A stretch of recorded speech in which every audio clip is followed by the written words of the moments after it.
Nous restons toujours en Tanzanie et nous allons parler de ce grand sommet sur l'énergie. Baptisé Africa Energy Summit, qui a réuni de nombreux dirigeants des pays africains, ou leurs représentants et encore chefs de gouvernement, à Dar es Salaam, la capitale.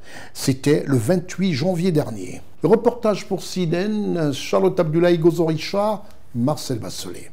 À l'ouverture officielle du sommet africain de l'énergie à Dar es Salaam, le 28 janvier 2025, les dirigeants africains ainsi que leurs représentants et chefs de gouvernement ont été honorés dans une atmosphère empreinte des teintes de la culture tanzanienne. Les chefs d'État et de gouvernement de presque tous les pays de l'Afrique ont répondu présents à l'appel de la Tanzanie. Tous, ou du moins la majorité. Pour la circonstance, M. Robert Begré-Mambé, Premier ministre de la Côte d'Ivoire, représente le chef de l'État ivoirien, Son Excellence Alassane Ouattara. Son Excellence Mohamed Ould Cheikh Al Ghazouani, président de la Mauritanie, lance les activités de cette journée. Par la suite, la présidente de la République unie de la Tanzanie souhaite une chaleureuse bienvenue à ses hôtes. Le but du sommet est de connecter 300 millions d'Africains à l'électricité d'ici 2030 grâce à des solutions novatrices. Les chefs d'État africains présents et leurs représentants adoptent à l'unanimité les engagements du sommet mission 300 Africa Energy. L'opportunité leur est donnée de communiquer à travers des panels et de partager leurs perspectives avec leurs homologues sur les dispositifs qu'ils prévoient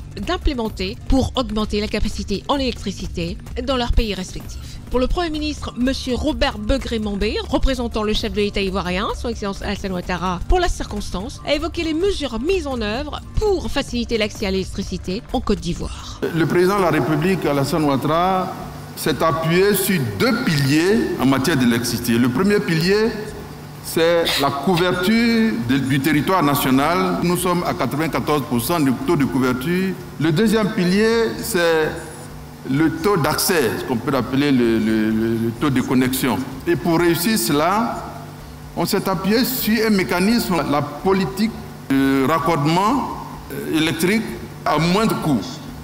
Avec 1,5 $, les populations ont la possibilité de se connecter. Et ce programme, nous l'avons réalisé avec le soutien de la Banque africaine de développement et des institutions comme la Banque mondiale que je voudrais remercier.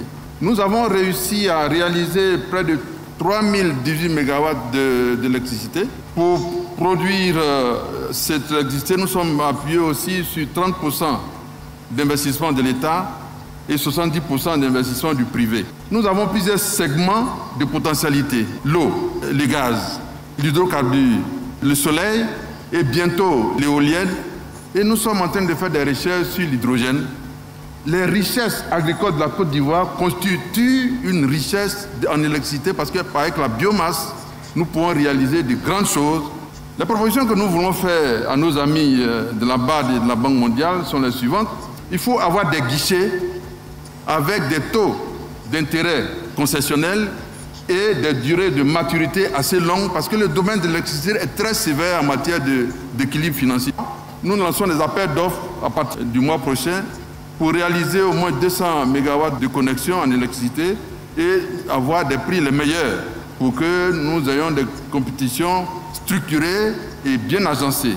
La Côte d'Ivoire constitue pour les opérateurs privés une terre d'opportunités en matière d'électricité. Dans le cadre du soutien aux initiatives novatrices, les jeunes de Tanzanie sont récompensés pour la qualité de leurs inventions visant à préserver l'environnement. Le sommet des chefs d'État africains et de gouvernement sur l'énergie Dar es Salaam 2025 se referme sur une note d'optimisme. Fini les engagements, il est temps de mettre en œuvre l'application ou d'intensifier les actions entreprises pour atteindre les objectifs du programme Mission 300 Énergie.